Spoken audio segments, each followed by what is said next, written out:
Good evening, everybody. Happy Monday. Happy New Year. Glad to be back. For those of you who are tuning in and not watching the college football national championship score update, it's 0-0.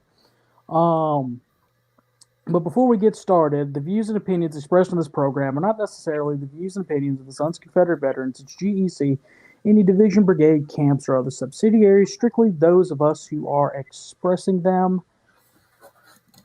What's up?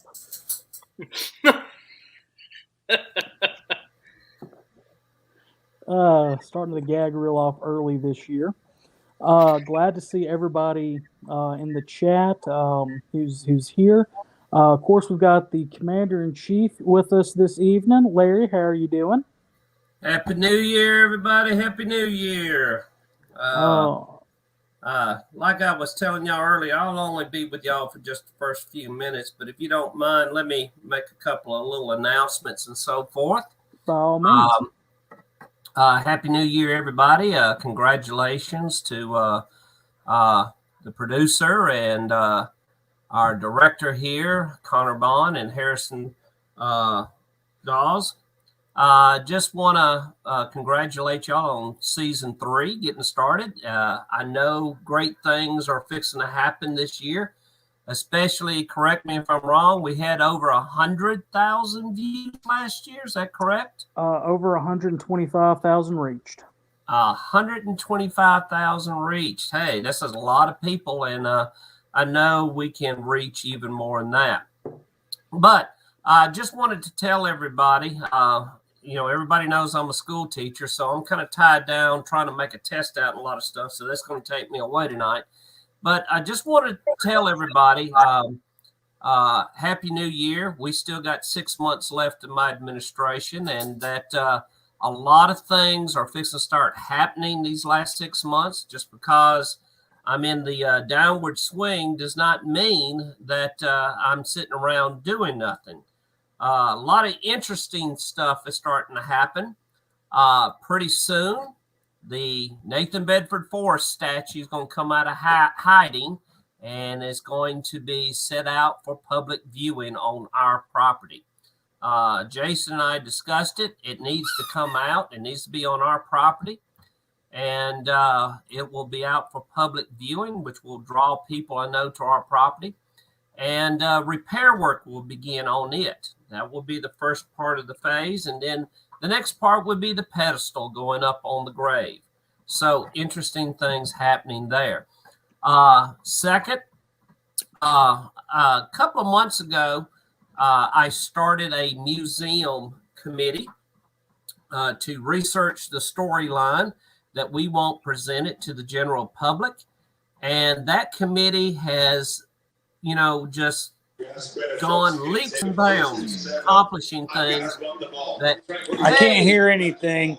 I don't have a computer in my new house, and I don't have my earphones here. But I just wanted to say hello, everybody. I'm moving into a new place. Yep, that's my new place behind me. It's good to see all y'all. I'm going to go watch the football game. I love you. I'm sorry I'm not going to be on tonight. But go Dogs. Sick 'em. See y'all. Museum. But the committee that I formed with Jimmy Hill's chairman and Chuck McMichael as co-chairman has been really surpassing the goals that I set. And hopefully by May the 1st, we could see a lot of the storyline already completed and in place at the museum. That's the goal, to get from the founding of Virginia all the way to Gettysburg completed. Also, as you read in the Commander-in-Chief's article, if you've gotten your magazine yet, in my article, there's a lot of stuff that we are really pushing for. As we all know, the motto that Jason and I started, if not us, who? If not now, when? Well, it's going to take us, and I'm talking about the Sons of Confederate Veterans, if we're going to accomplish the goals that not only our membership wants, but what needs to be done. to make this organization grow and to continue making this organization the premier authority on anything that is Confederate American. Not just Confederate, but Confederate American, because we're Americans too. So as you can tell, we did a successful fundraiser last year, and we're going to be asking for people to chip in once again. Also, we've created an air of transparency that has been, I don't think there's ever been an air of transparency like what we've created and established. Would you say, Jason? We have definitely tried to create one. Just in the length of time that I have been involved, I know that I'm talking about things that I've never heard other people talking about before. That doesn't mean they've never been talked about, but we're just bringing them out and bringing them to a lot of people's attention because we have headed into a whole brave new world. So, yes. Also, the SCV website will be getting a upgrade here soon, so that there can be more transparency created. I know there's going to be some links on there that only the membership can have access to, such as maybe GEC minutes and so forth. That we want that where our membership knows what's going on. You know, one of the things I wanted to do was that when I became commander-in-chief was to take us into the 21st century. You know, it's been pulling teeth, it seems like at times, but we are moving in that direction. And I think once a lot of the things that we set at the museum to take place will show that, we're going to make the museum the premier place to go to learn not just what is history about the Confederacy, but it will be about the South and its culture, you know, Southern culture and Confederate history. That's what it's going to be about. So keep in mind, we've got coming up, make plans for the Stephen Dill Lee in February the 18th and 19th down at Beauvoir on the Mississippi Gulf Coast. I believe the topic is what it's like to be a Confederate in the 21st century. And it's an interesting topic. I'm looking forward to that. We also have our GEC meeting coming up the first weekend in March at Elm Springs. And then also the first weekend in May, we have our pilgrimage back to Elm Springs and National Confederate Memorial Day, which will be held at the gravesite of Generals Nathan Bedford Forrest and his wife. So there'll be more information about that coming out soon. Information on the Stephen Dill Lee, as Chuck Mack just pointed out, is in the Confederate Veterans on the inside cover right there. So please, please, please try to take advantage of this. It'll be an interesting topic. And guys, I appreciate everything y'all have done. Y'all have surpassed everything I thought that this program could accomplish. And I know great things are still ahead for this organization and this program right here, SCV Chat in 2022. And I appreciate you guys. Y'all have really surpassed what I thought y'all could accomplish. It's grown leaps and bounds.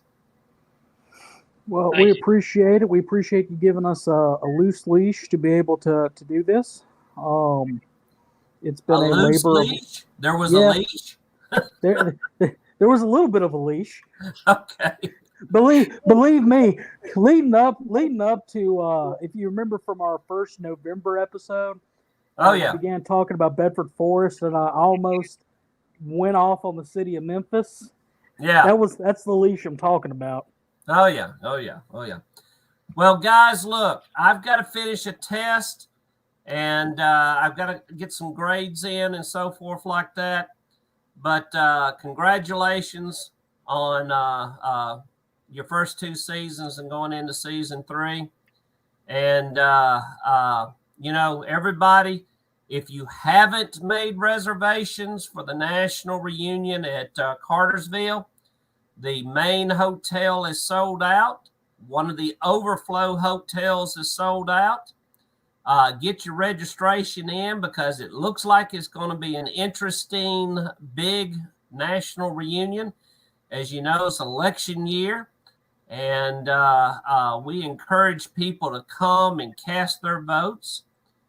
It is an important election year to decide the leadership of this organization.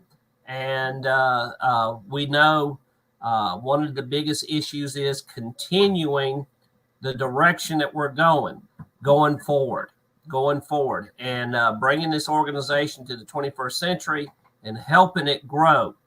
That's one of the reasons why I'm interested in hearing the Stephen D. Lee, what it means to be Confederate in the 21st century. So, guys, y'all have a great night and a great, successful first show of the 3rd season.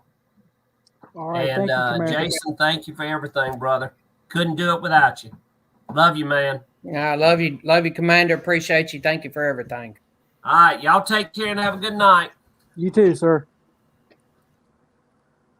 Well, I know who I'm voting for Commander-in-Chief.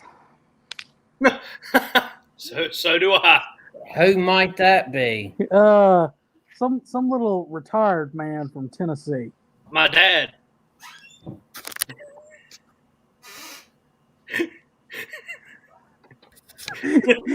We see you trying to stifle a laugh back there, J-Bo. You know you can't. Oh, well, what's up, J-Bo? I think you had some stuff you wanted to talk about before we get kicked off into the show. Well, we can talk about this whenever y'all want to. Let's go ahead while our members, our viewership's here. Sure, let's very important things. All right, start pulling up whatever you want to pull up. Do you want to pull up the friends first, or let's pull up this? You want to pull that up? Okay. Right now, we're headed to our 2nd annual homecoming and Confederate Memorial Service at Elm Springs. It is, we always said we were going to make it the first Saturday. So it's going to be the first Saturday of May, which is going to be May the 7th. Grounds are open at 9 o'clock. We will have the memorial service starting at 1. Things are going to operate a whole lot like they did last year, except for one thing. We're not going to start lining people up that early. Last year, people just started getting in line to kind of be the first ones through, and we still had speakers going on, and it lasted. Some of those people stood in line for quite some time. Yes. And, we're going to have a point that we're just going to start. We're going to announce and call people up. That way, nobody will start forming up. But so they don't have to stand so long. Right now, we have a gentleman by the name of Mike Dunn that has agreed to do the music. If some of y'all who were at the forestry interment, we had a fella by the name of Marlon Rude who played it this last year, and he was also playing the music at the forestry interment. But before Marlon Rude come on stage, Mike Dunn played for a little while, and Mike has agreed, so graciously agreed to come and provide the music for this. Right now, we're still trying to lock in our keynote speaker. And once we get that, that will also be published. But we wanted to do this as a save the date to go ahead and get it out there for everybody, so people can go ahead and get this in their mind. Just like last year, you're going to need to bring your lawn chairs. If it's raining, you're going to need to bring an umbrella.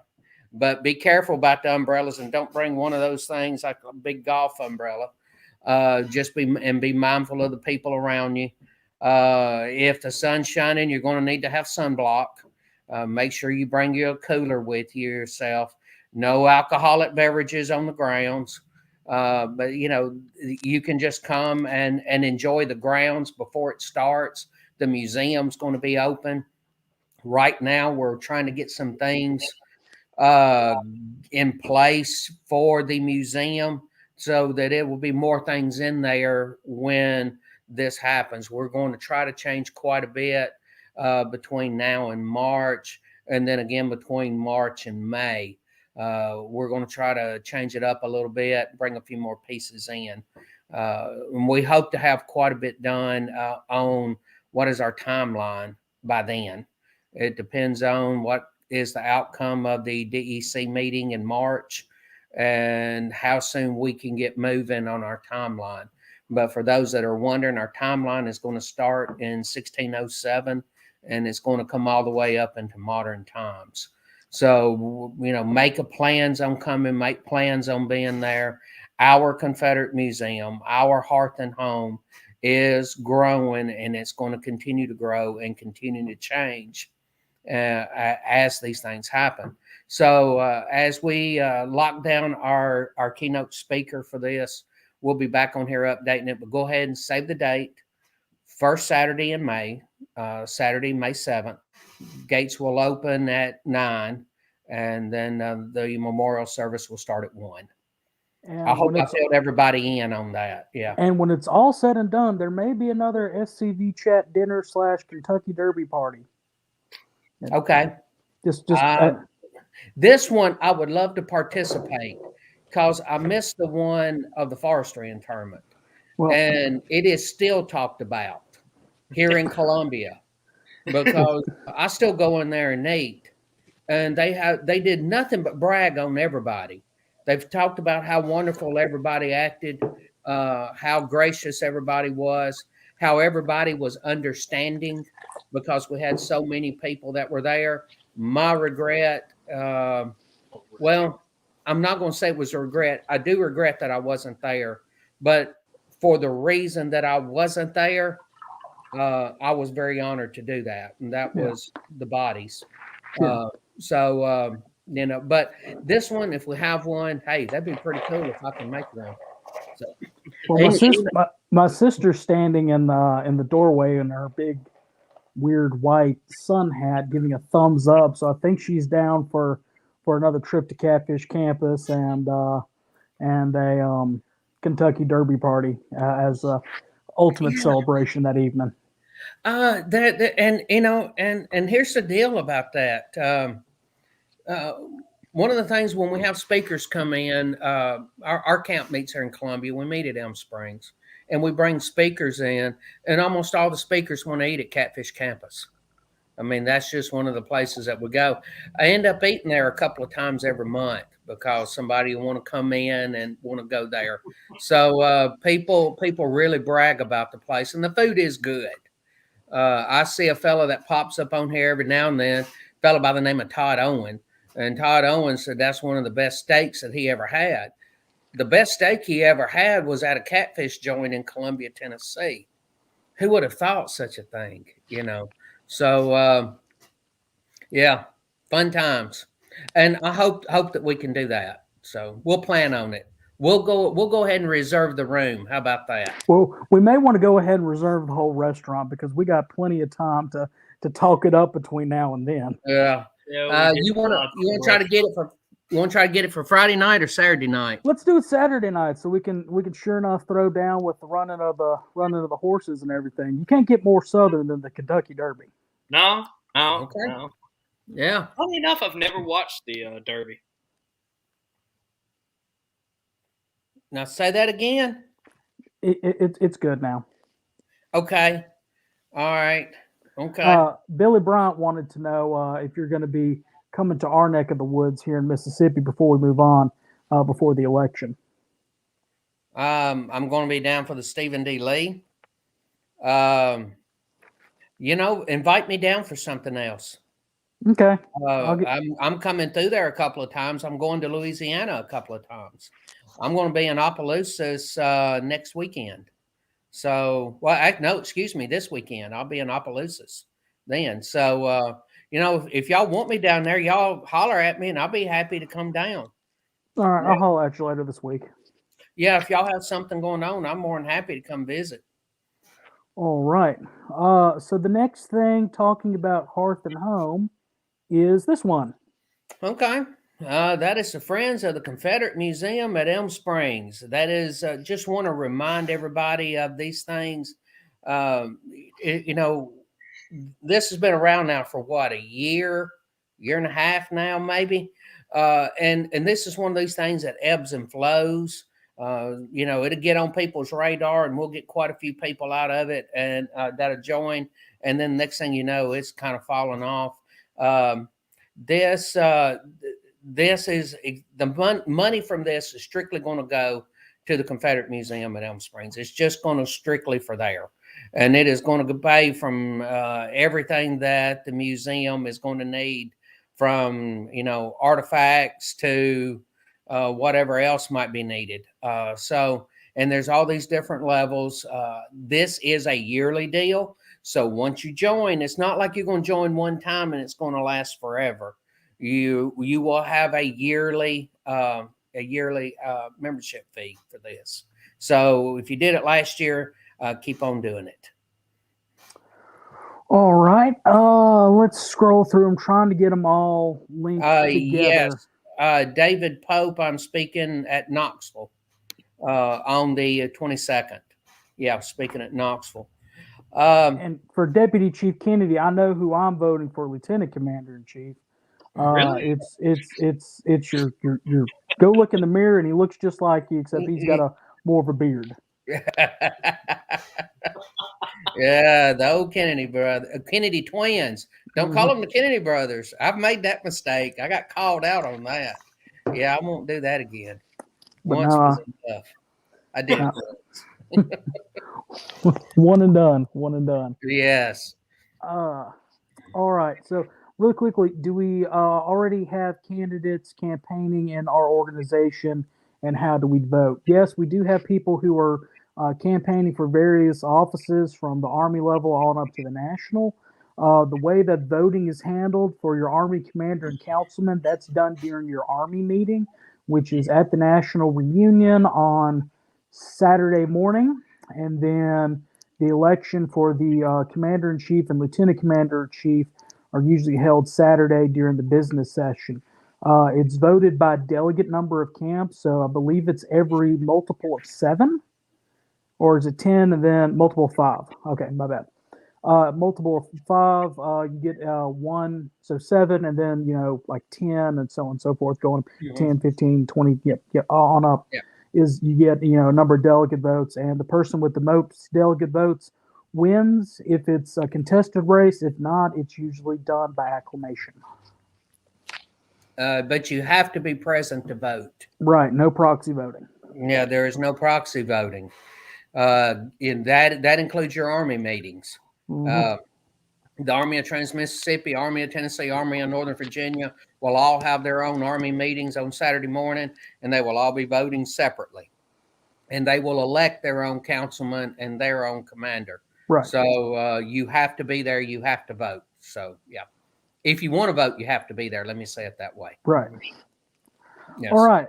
So, great question. Anyway, this organization, Friends of Elm Springs. Just like Friends of the Museum that go strictly for that, this is going strictly to the maintenance, the care, and the upkeep of historic and beautiful Elm Springs. It started construction in 1835 and was finished in 1837. It was purchased by the Sons of Confederate Veterans in 1991, and it has served as our general headquarters since then. Until recently, all of our offices were in there. Now they've moved into the museum. The house has been turned back into the way that it looked, the main part of the house, and the kitchen are back to the way they looked in the 1850s time frame. So, you know, we're dealing back with the wood floors, cannonball post beds, half teasters, full teasters. Now, the only difference that is the house between 1850s and now is the part that joins the main house to the kitchen. And the fact of what where we've all had our meetings in that big room that's at the end of the kitchen, that was added later also.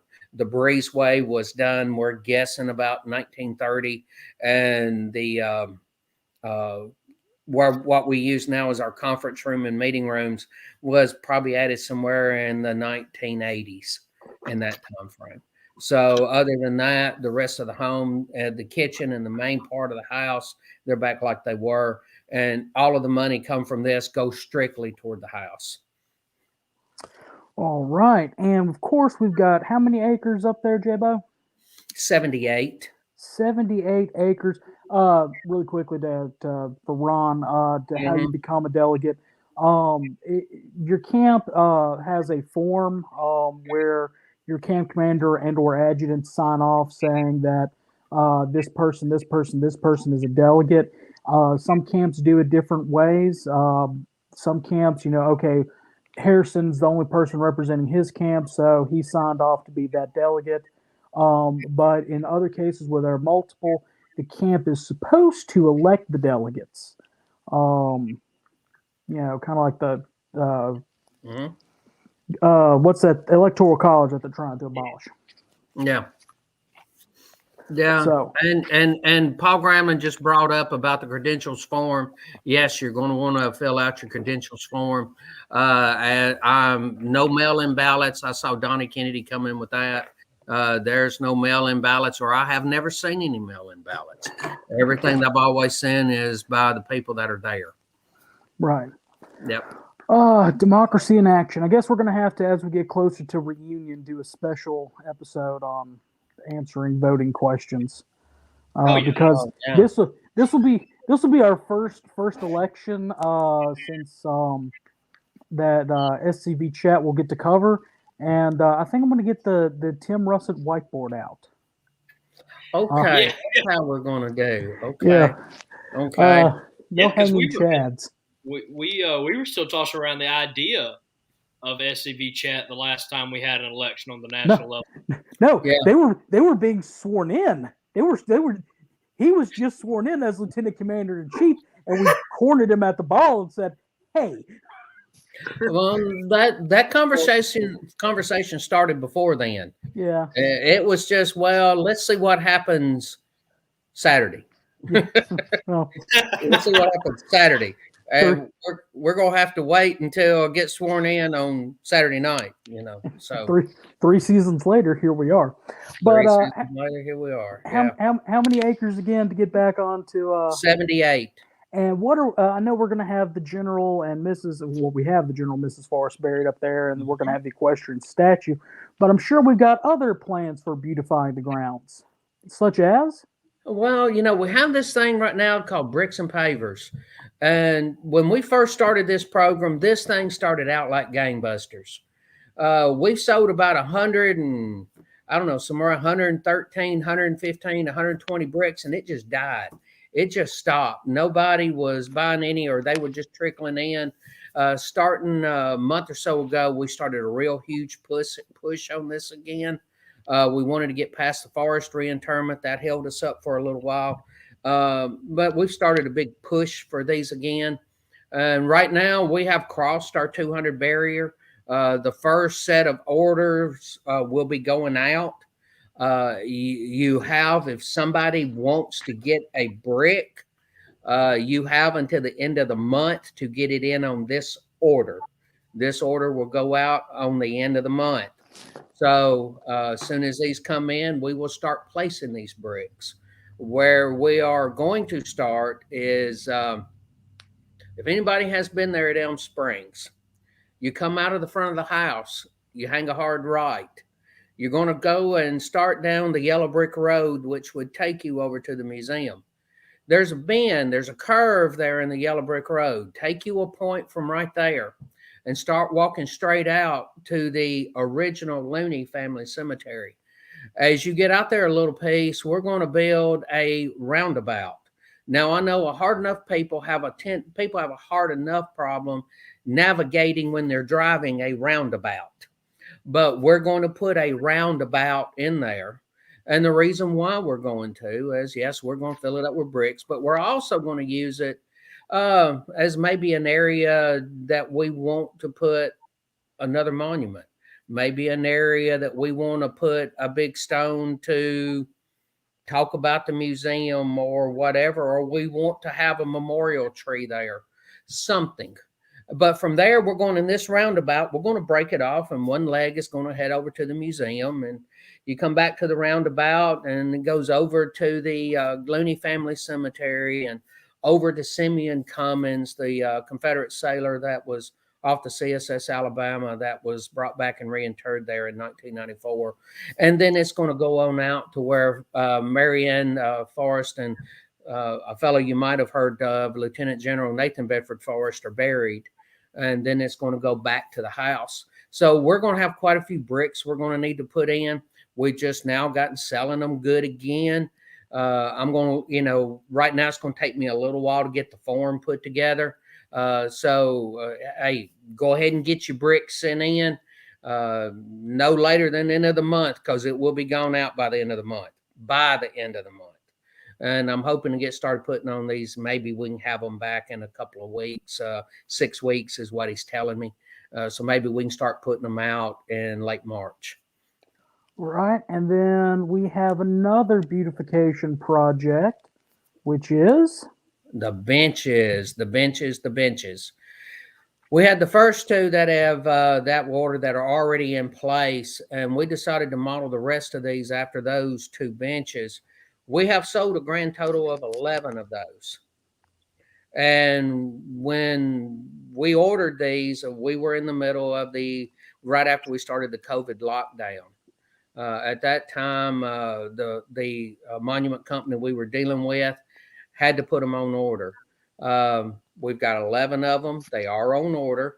I contacted the monument company today. I haven't heard back from them. The day he was at the funeral home and was at the cemetery.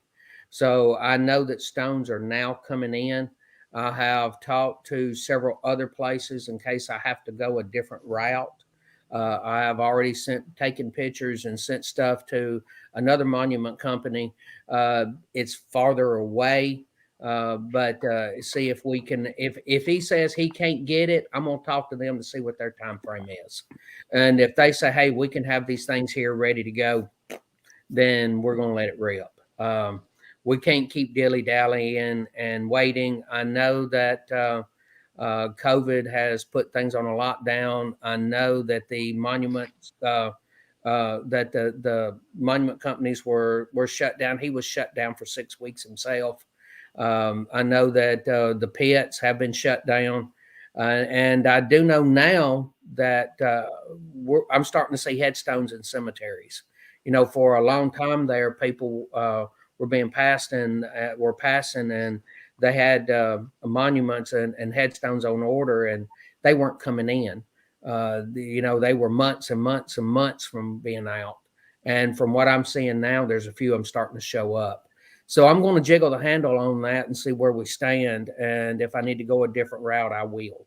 But I'm just give it a day or two. I'll contact them again. I'm going to be traveling all day tomorrow.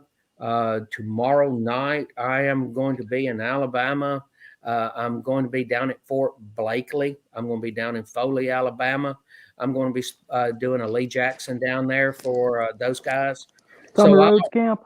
Sir? Tommy Rhodes' camp. Oh, yes, sir. Fort Blakely. Great guys, great group of guys.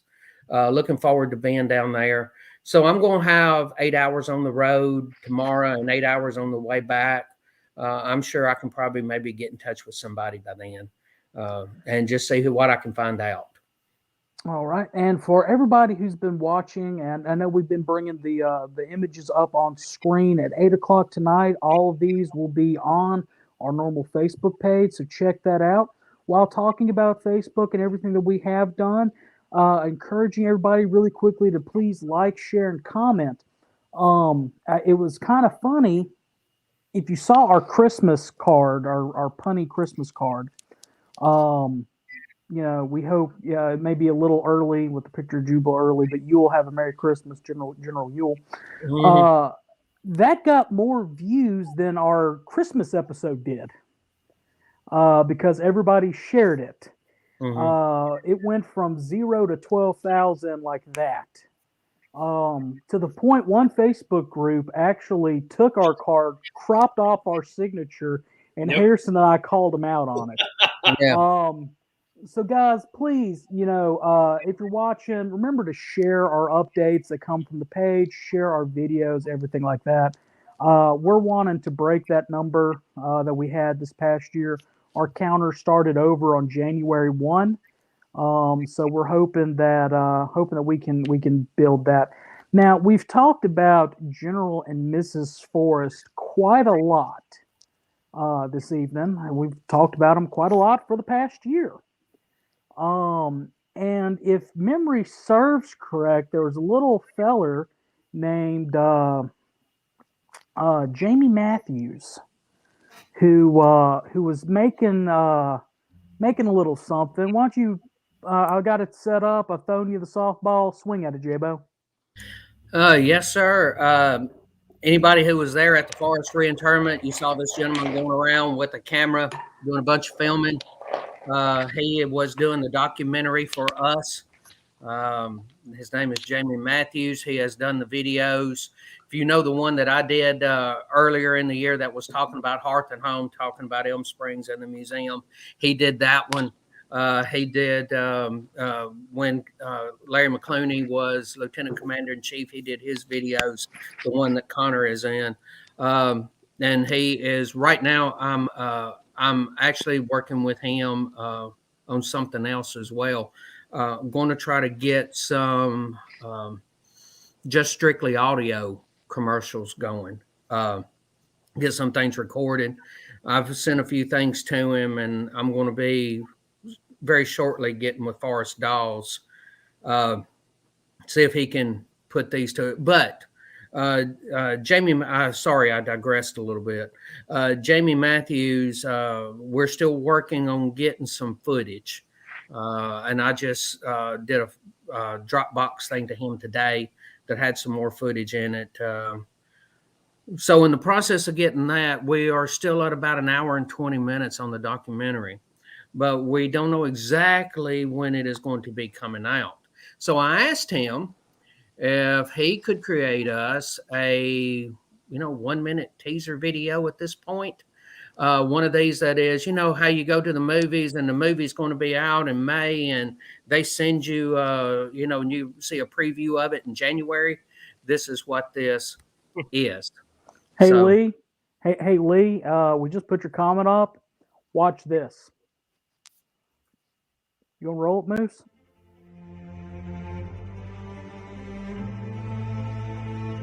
It started about 3 years ago. A controversy began with the political correct movement that was taking place in Memphis, and Forrest became a lightning rod. They created a nonprofit group, a puppet organization, went in there in the middle of the night and removed the statue in violation of a number of laws. Even if the statue got put back up, it wouldn't last a week. It'd be vandalized, destroyed, and that's when they started thinking about, well, why don't we move them? We knew we had to move them to Middle Tennessee. We had to move them to the place where Forrest was born.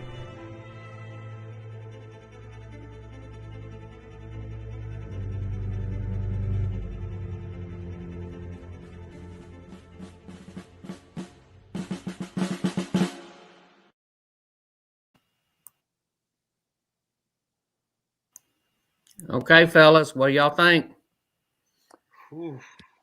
I got goosebumps the first time I watched it. Yeah. Yeah, when you sent it to me and you told me what it was, Yeah. I immediately stopped what I was doing and watched it. And when I tell you, I got goosebumps, and it felt similar to what it was when I was there.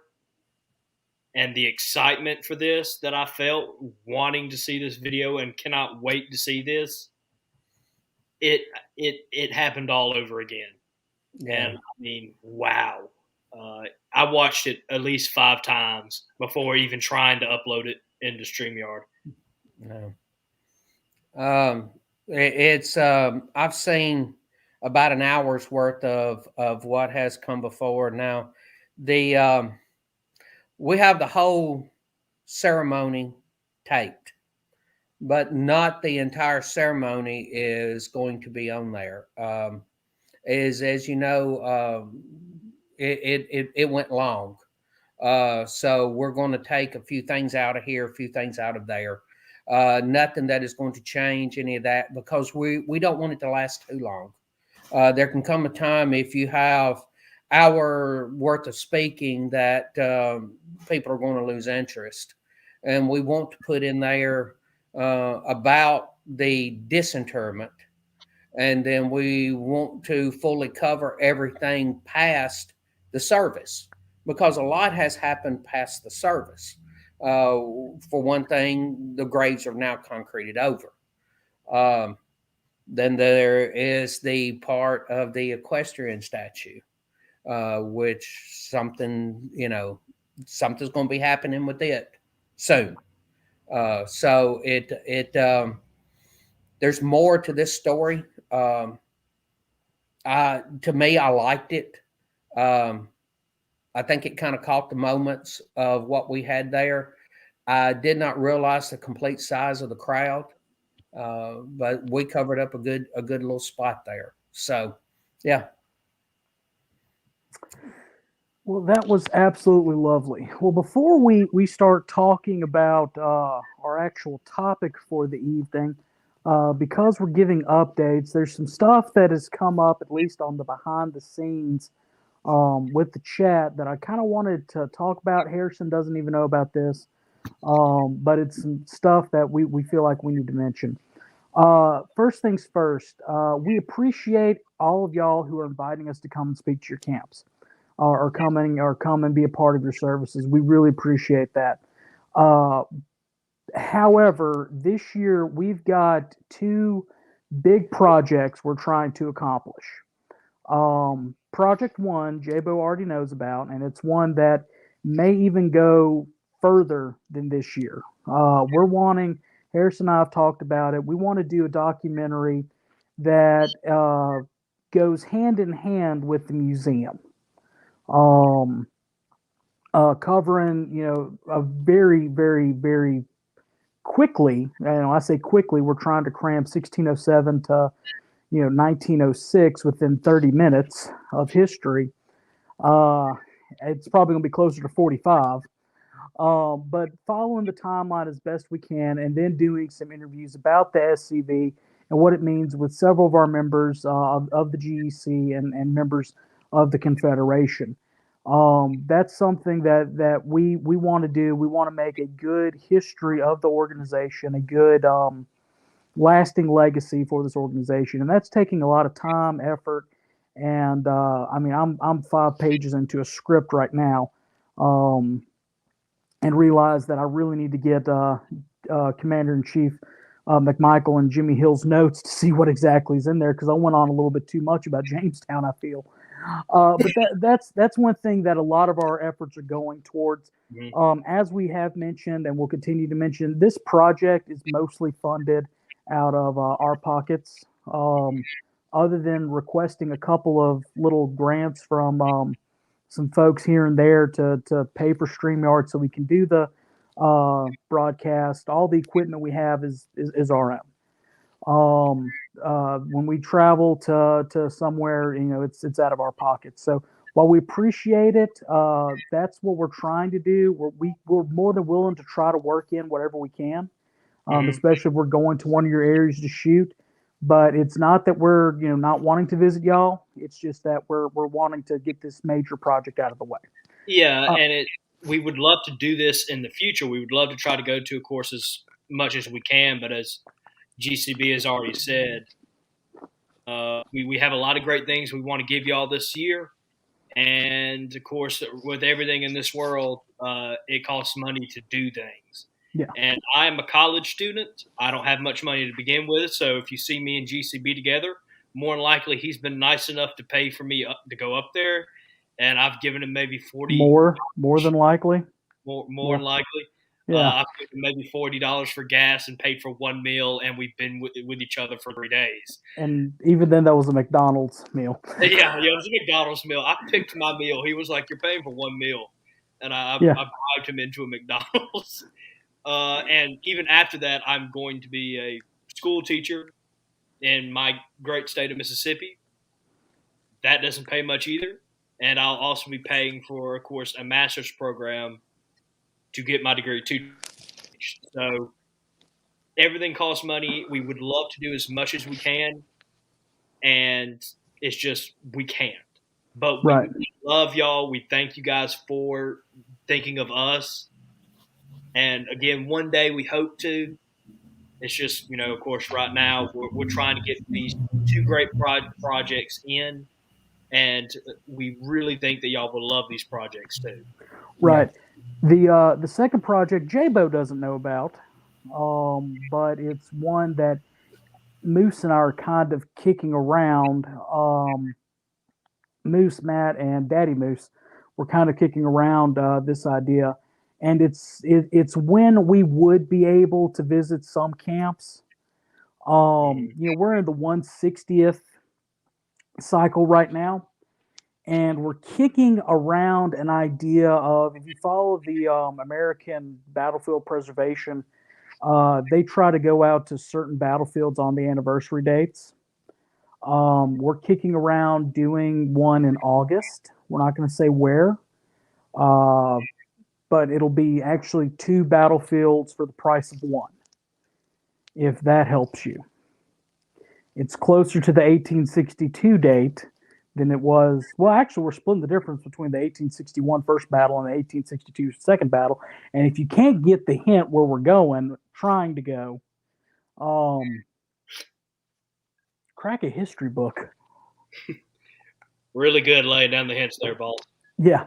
We're trying to work that out. We're trying to work it to where we can actually get a sponsorship for that trip. But that's just something we're working. That's not even a definitive thing. The documentary is it is a go. But that's just that's what we're working on. So if we say we can't make it to your event, we're not trying to blow you off. It's just that we can't. Normally if we have enough time to plan for something, and I say enough time, I mean if you let us know that your camp is doing X, Y, and Z in July, then maybe we can try to make it. But don't tell us a January event at the end of December. If I might chime in on something here, and Please. I don't want to talk too much, but seems like I already have. There is one general mistake that I have made, and one of the things that I keep having to readjust and try to keep from making it again, because I have made this mistake multiple times, thinking there's enough time. The one thing that is going to kill you on this is thinking that you will always have enough time to do the projects that you are talking about. To do a documentary takes a considerable amount of time. And you have the research, you have the writing, you have the verifying, and then you're talking about doing this trip and doing this other piece and that. People are going to ask you to do things. I get asked to do a lot of things. There are things that I can and things that I can't. I have stretched myself thin multiple times, and it was too thin that, I did make 2 or 3 events, but by the time I got to the third one, I wasn't as good as I was on the first one, the second one. It is because you've pulled yourself too far. Take your time.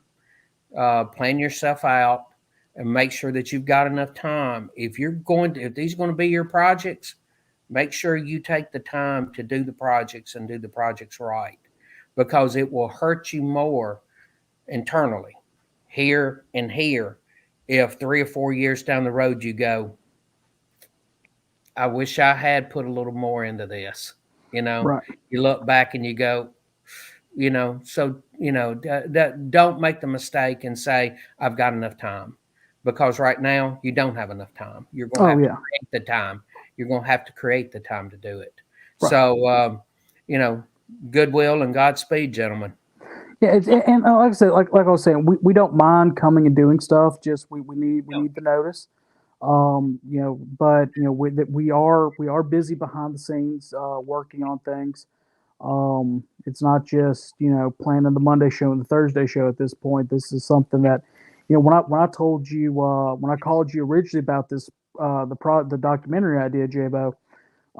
It was I told you, this is a year before it debuts at least, at the very very minimum. But we want to create something that will help our organization, help our um, help our membership understand fully where we came from, as well as where we are now and where we need to be in the future. So yeah. Oh, we do have a great future, and we also that's because we have a beautiful past. Amen. And this our document our it's what we do. We remember, but you're not going to have enough time. You're going to need to create the time. You're going to have to make it to make sure that you get this on time, because you're always going to run out. Yeah. Voice of experience. I run out of time every day.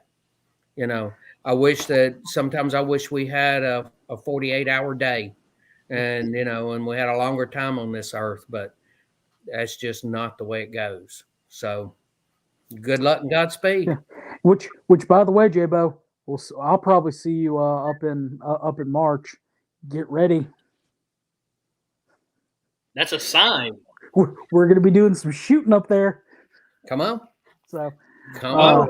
I forgot about getting the equipment too. Yeah, I've already got something working with that. Okay. So that's already in the process of that right now. So really quickly, goodness gracious, we're at 52 minutes already. Yeah, 52 minutes and 30 We seconds. haven't even talked about Westerns. No, not at all. We haven't. I think. Okay, so Westerns. Okay. Two favorite Western movies. Two favorite Western movies. Outlaw Josie Wales. Okay. That one, and then it's True Grit with the new cast, except for Jeff Bridges. I prefer to have the original John Wayne. Okay. Okay. I will go with both of mine are going to be John Wayne movies, True Grit, and strike one on the year. Strike one on the year, Vinny. Strike one on the year. Legally Okay. blocked. Vinny, I can put you in timeout, big dog. You know that, right? Okay. Jabo. Let's just move along. Let's just move along.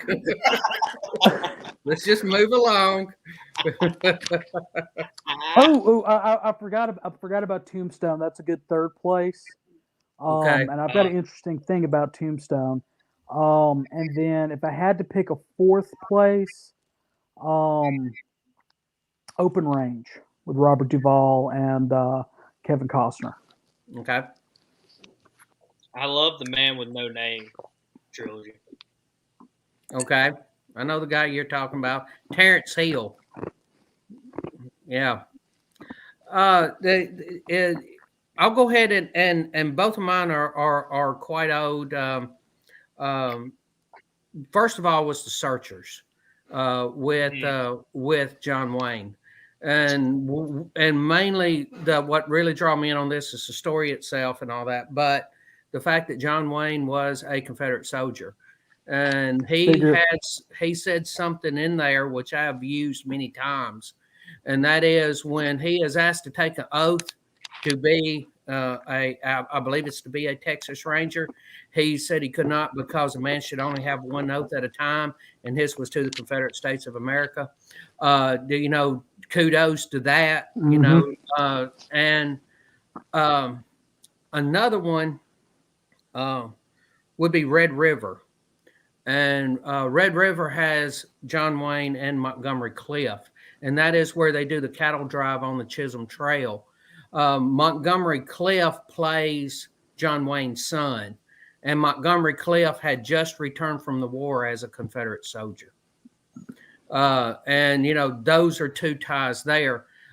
This is where, John Wayne had a very unusual love for history. As you know, a lot of times he carried the same guns. He from one movie to the next, he would use the same saddle, use the same rifle. If you watch a movie later on that a lot of us are familiar with, Rio Bravo, that is him, Dean Martin, and Ricky. What did I just draw a blank on his name? Anyway, his belt buckle that he is wearing in that, when they in Red River, their brand that they put on the cattle was Red River D, and that is the belt buckle that he is wearing in Rio Bravo, is a belt buckle of the Red River D. Or yes, Ricky Nelson, Ozzie and Harriet. Just one of those things that slipped through my mind. And to me, all of those, because they have Confederate ties. And they show, and even in Rio Bravo, it shows that John Wayne was looking back at one of his earlier movies, which I think is really kind of cool. Other than that, man, you can it's a blister of them. Everybody's been talking about. Shane's a great one. And as far as any kind of TV show goes, I was always partial to How Gun Will Travel. And of course, favorite of all time, Gunsmoke. With James Arnaz as Matt Dillon. As Matt Dillon. I even named the stray cat that come up Matt Dillon. So if that tells you anything. No, and he is right. Shane was a former Confederate. Yeah, well, you can't swing a cat at any Western movie and not hit a tie to the Confederacy. I heard people talking about the Undefeated on here. What about Robert Redford? Not Robert. Rock Hudson. Yeah, Rock Hudson. And then we had the guy that ended up becoming president, ended up playing a Confederate general. Cavalry Charge, Ronald Reagan. Ronald Reagan, yeah. J-Bo, your retired brain is really showing out if you can't remember Ronald Reagan. Well, it's just, it's a quiz. Lots of quiz. Lots of quiz. A lot of people don't realize that. Well, the reason why I like the newer True Grit is because it shows Frank James there at the end when she's looking for Rooster Cogburn. Of course, Frank and Jesse rode with Captain Quantrell, but so did Rooster Cogburn. And LaBeouf, however you pronounce it, fought with Kirby Smith, who sunk the flag in the middle of the river before going to Mexico. Trying to think of another one. Tombstone. If you go back and look at the history between the Cowboys and the Earps, the Earps were from originally Indiana or Iowa or some Yankee state that starts with an I. And the Cowboys were former Confederate soldiers who'd moved out west, or former Southerners. The fact that Doc Holliday was on their side is an oddity.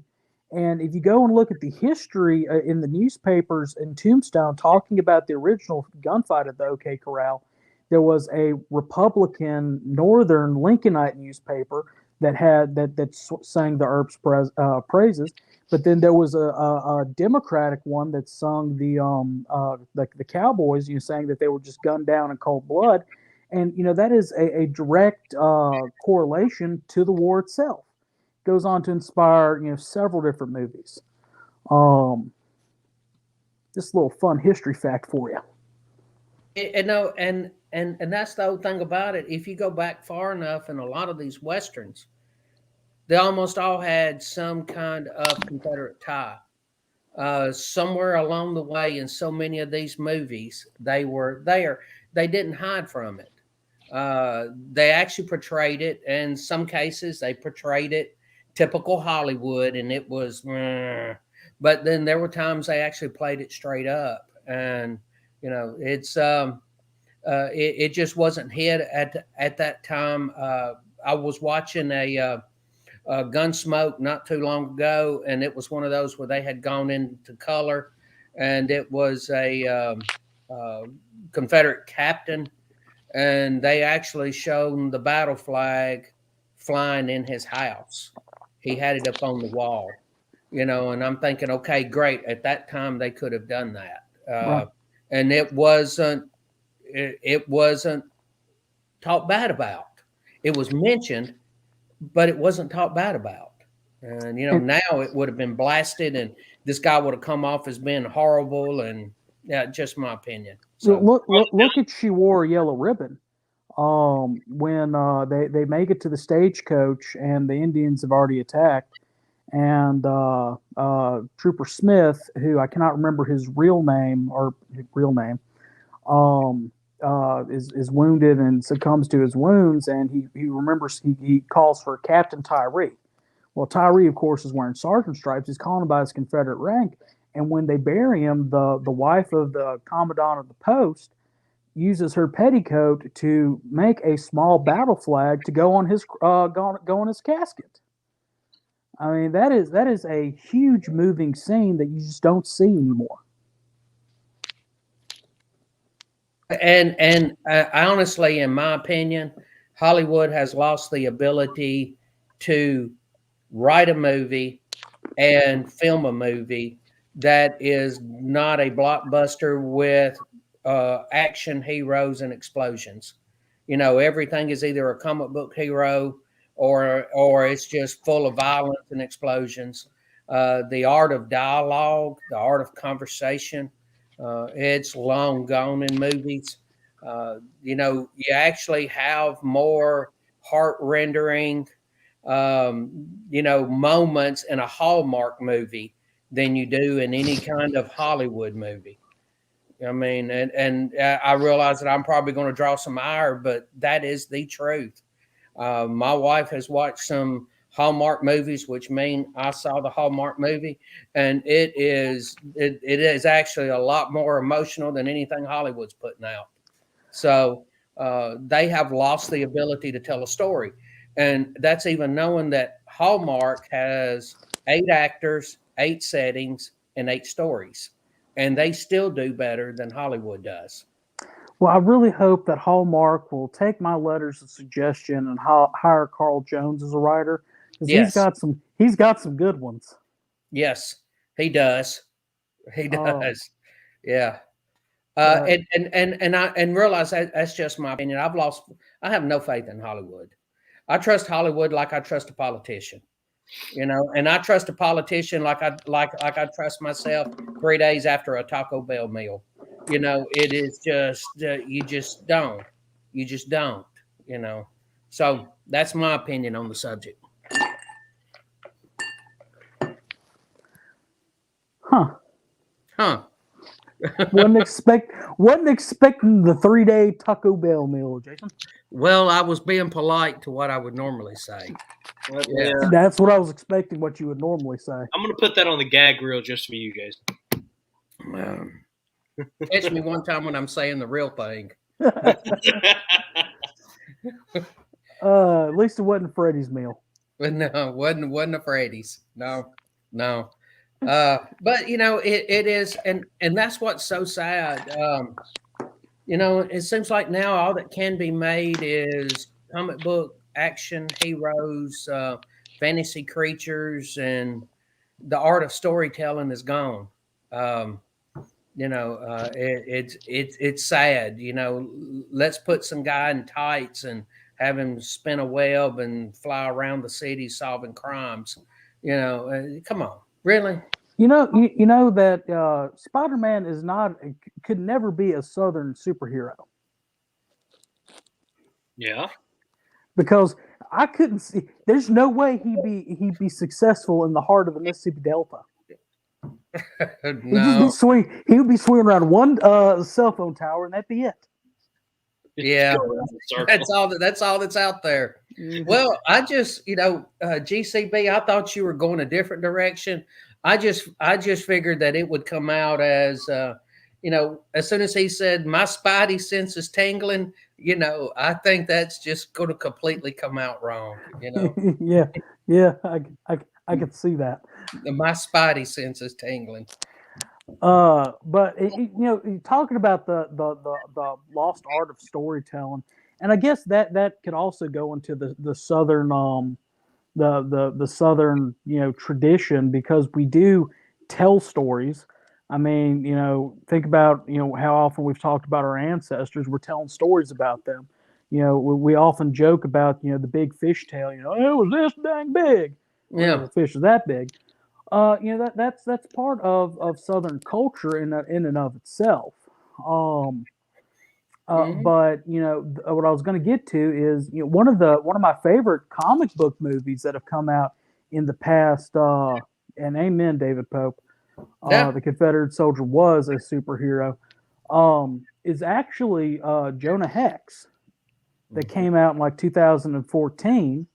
That he was a comic book hero and he's a Confederate veteran. Mm-hmm. Yeah, and he mentioned the Confederate soldier was being a superhero. Yeah, he was, but he wasn't fictional. Right. This stuff that they're doing, all you have to do is tell the Confederate soldiers' true story. Mm-hmm. That's all you have to do. You don't have to fabricate something, make somebody up, and make a story up. Mm-hmm. The men were real. Their stories were real. Sam Davis. I mean, and didn't the Tennessee Division, didn't y'all make a Sam Davis comic book? Sure did. Sure did. I mean, the story of Sam Davis and his bravery as a youth is something, even if you start with his arrest and trial and go all the way through, that's something that is, that you don't see anymore. No. And it's almost too good to be real. Or the Battle of Franklin, like we said in our special when we were up there, Franklin has the making of an epic Hollywood movie. It has that, if they can do that to Gettysburg, just do it on showing the Confederate side of Franklin between, and the quotes from it. Granberry standing there and said, "Forward, forward, man, forward. Texas never lag in a fight." Or Otho Straw, laying there as a private, loading the rifle, and passing, leaning over the parapet and firing. Well, or of course, Pat Claiborne.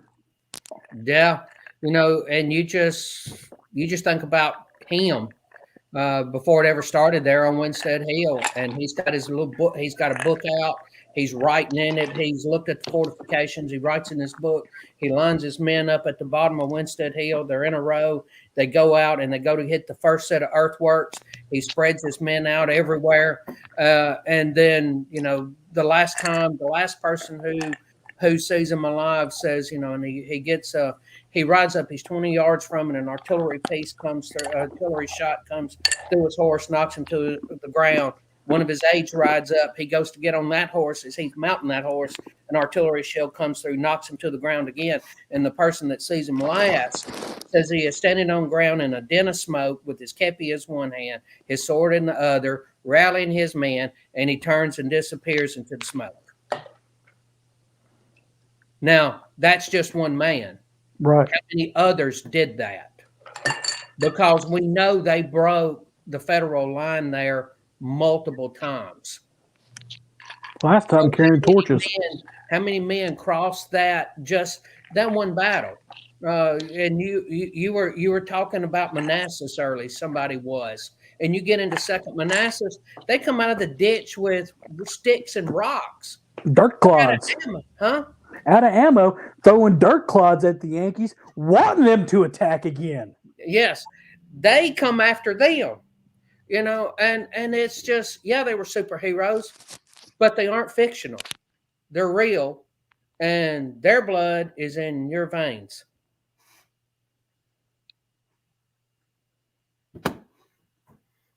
I didn't mean to drop the mic on everybody. So happy we told Joe he needed to be on tonight. I'm so glad he asked.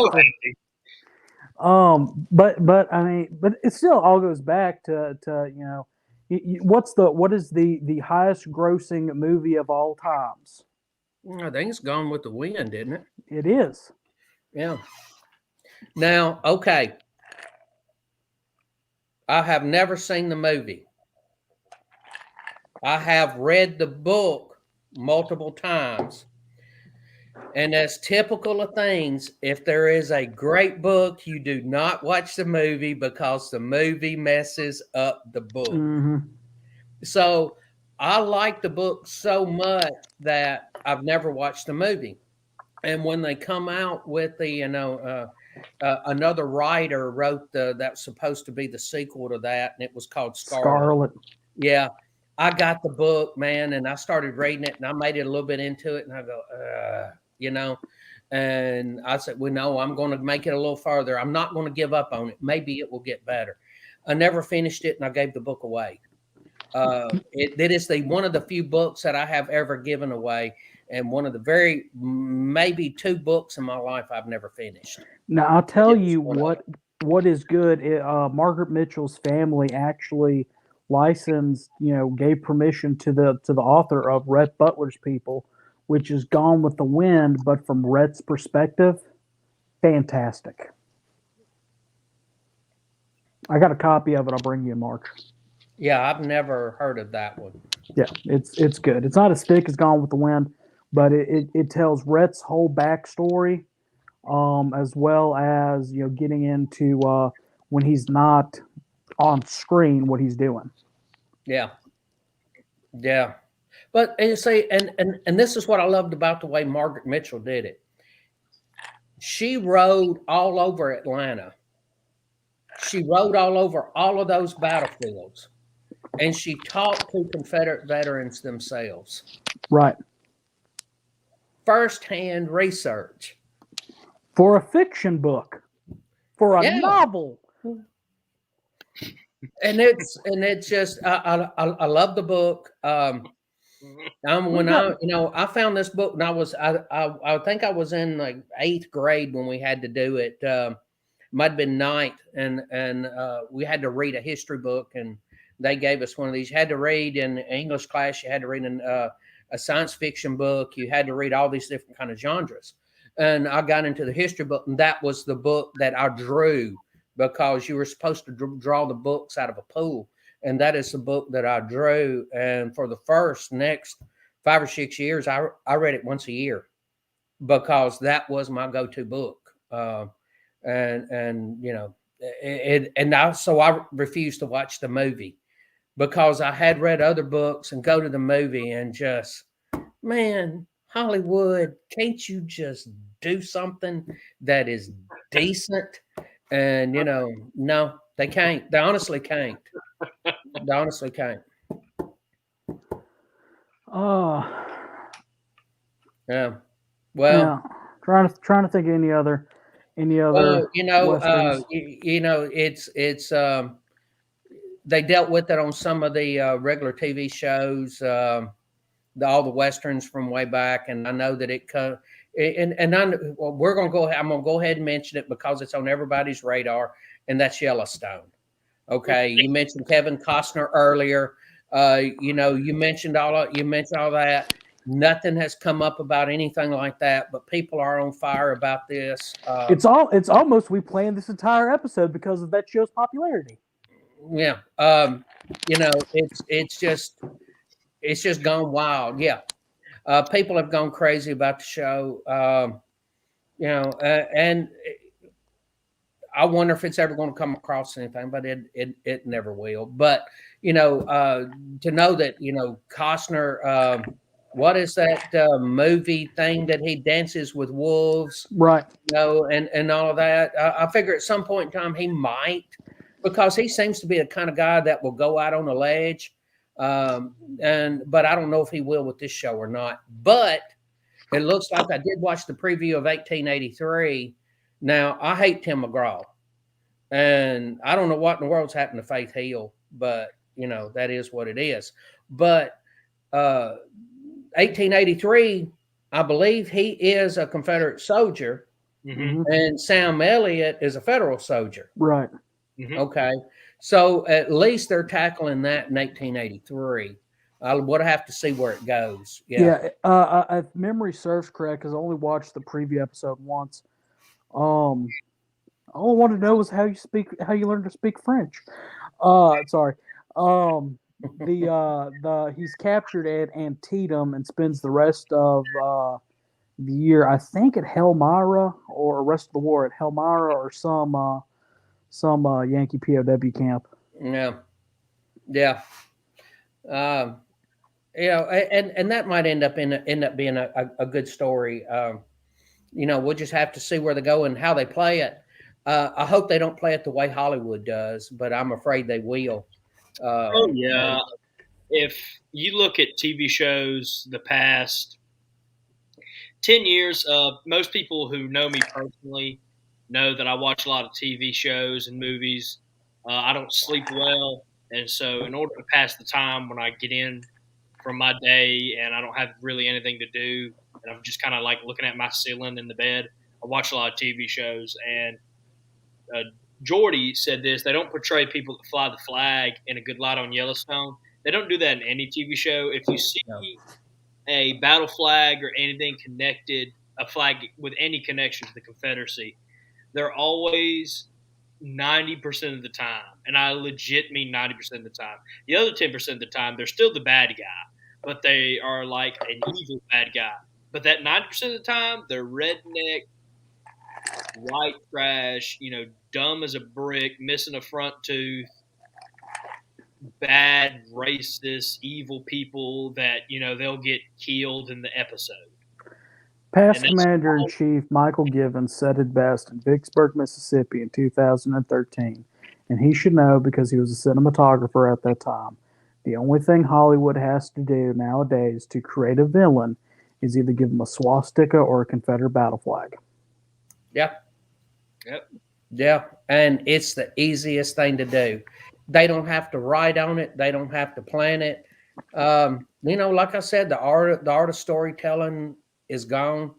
It just seems to be. And I'm going to tell you my main problem with Yellowstone, and I'm not sensitive by any means, but I've always liked the idea of human dialogue.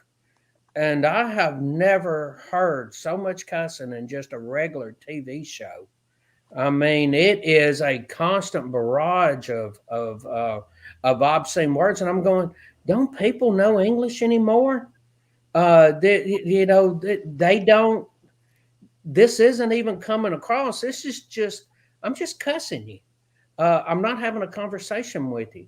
It seems like that's the only thing that people will either write, or that's the only thing that they will say. And I couldn't agree with it any better. If we can't have a TV show nowadays that's an hour long without 400 cuss words, I think sometimes they try to see how many times they can say a certain word in a minute, and that's what they judge by, instead of, let's write a good story and let's have some good dialogue. And good dialogue's gone. Well, people, I tell you what it is. What started it? They stopped teaching Shakespeare in the classroom. Okay. That is, you look at Shakespeare and what all he did. He invented the A-B storyline. You look at any TV show, Andy Griffith Show, for example. Andy's doing this over here, and Barney's over here, writing tickets, and Barney gets in trouble, and Andy's trying to, he's done put his foot in his mouth with one of the girlfriends, and he's trying to undo that. And you're watching both of the storylines at the same time. Shakespeare invented that. Shakespeare invented several words in the English vernacular that we still use to this day. We stopped teaching that, and the Queen's English is dying. Sorry. I think texting also has a lot to do with it. My generation and texting. Yeah. I see what people write, and I can't read it. I don't know how to break words down like that. I get made fun of because I put punctuation in my text. If I ask a question, I put a question mark. I will use commas. I will use semicolons. If we're going to do it, at least do it right, instead of just kind of throwing some junk out there together. And it's just, it's mind numbing. My problem with Yellowstone right now It's typical Hollywood, and it needs to cut down on the foul language. It has the potential of being able to tell a good story, but it's going to greatly disappoint all of us, or at least anybody with a brain, or at least anybody that respects and is hoping for a good show. Right. But it is going to let us down because it's going to be typical Hollywood. And that's what's sad. There is a potential to tell a good story, and they're not going to do it. Yeah. I hate to keep dropping the mics. Am I dropping the mic that often? No, I'm trying to wonder if I need to text or tell Susie if she's still watching. Hey, would you hey, would you bring me another bottle of water? Well, we've been on for an hour and 21 minutes, and we spent 30 minutes talking about Westerns. So there you go. And Ron Kennedy is right. It is our duty to change the narrative. We're going to have to. There is one line that was in the recent Yellowstone that I will. Hey, she's still watching. Yeah. There is one line that Kevin Costner said when he's talking to the judge, and he goes, "I don't know if we'll be here." There you go. I don't know if we'll be here 100 years from now. You know, the judge says, "I don't know what this town's going to look like in 100 years." And Kevin Costner says, "I don't know if we're going to be here 100 years from now." You know, we need to, you know, that's probably a very true statement. If you don't believe that, watch the rest of the show.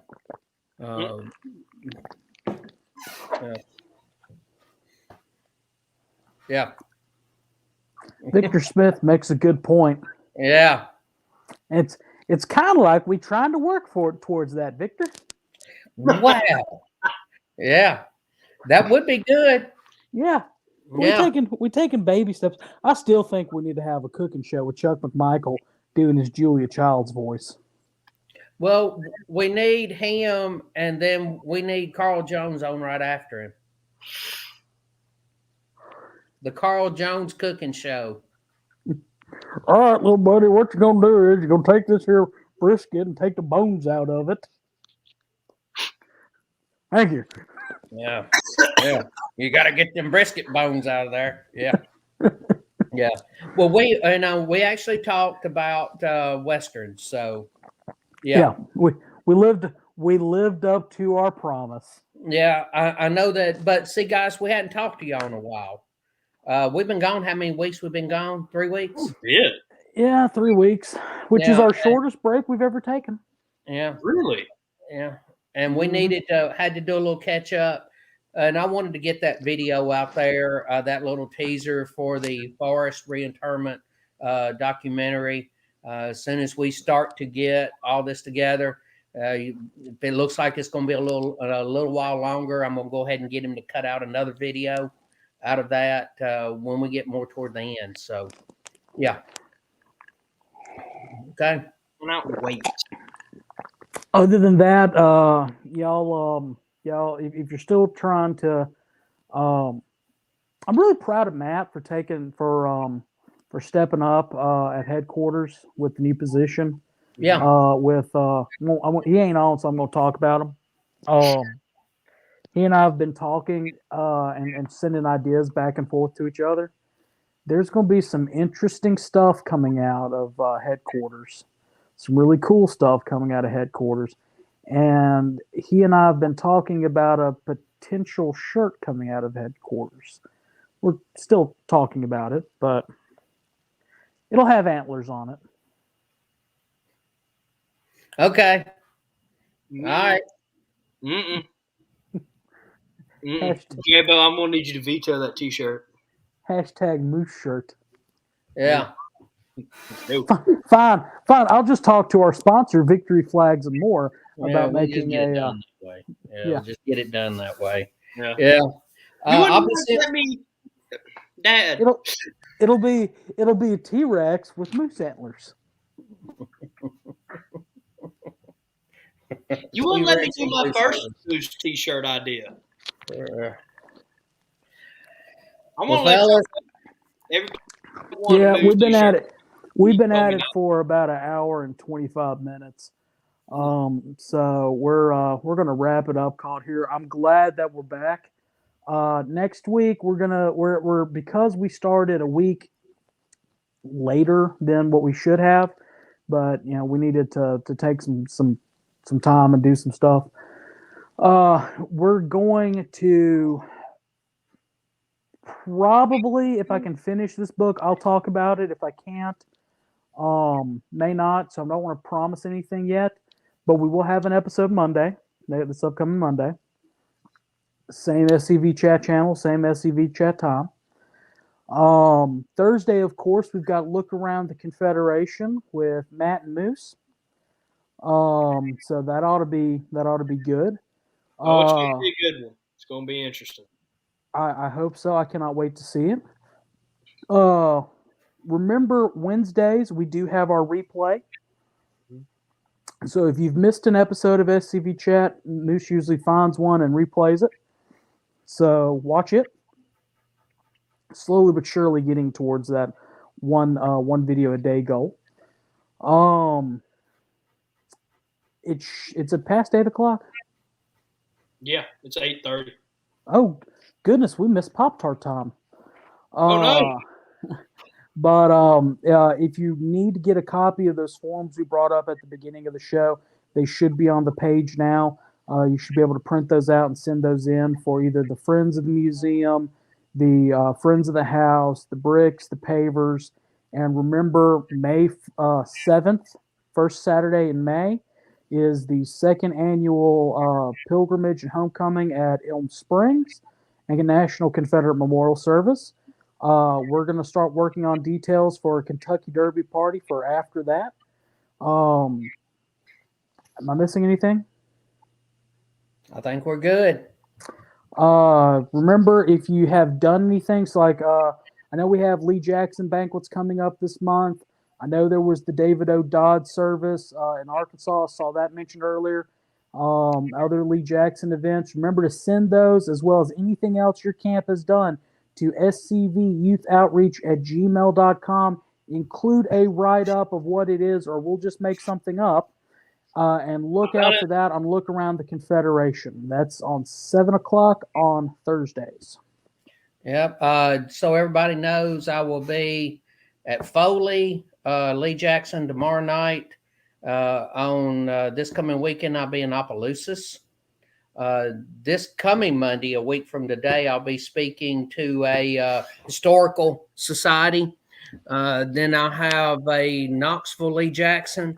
Then I'll be in Tallahassee, Florida for a Finley Brigade Lee Jackson. So I've got 4 Lee Jacksons.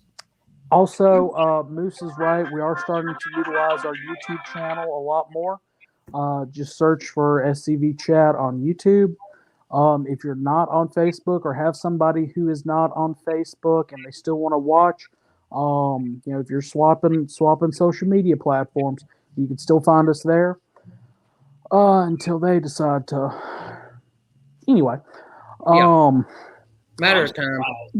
It's always a matter of time. Yeah. I've been looking at that Get TR, the GETTR.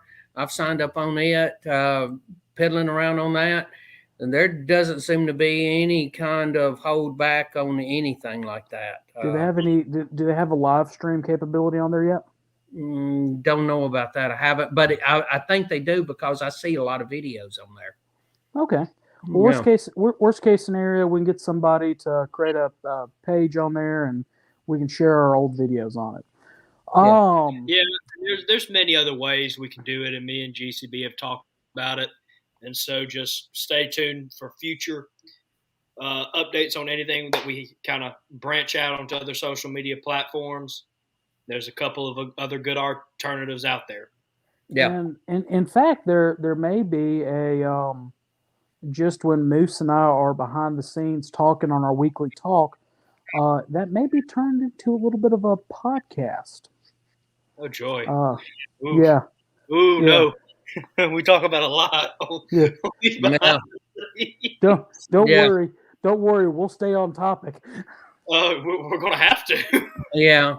And I kind of think that we need to spread out. I think we need to be on several different social media platforms.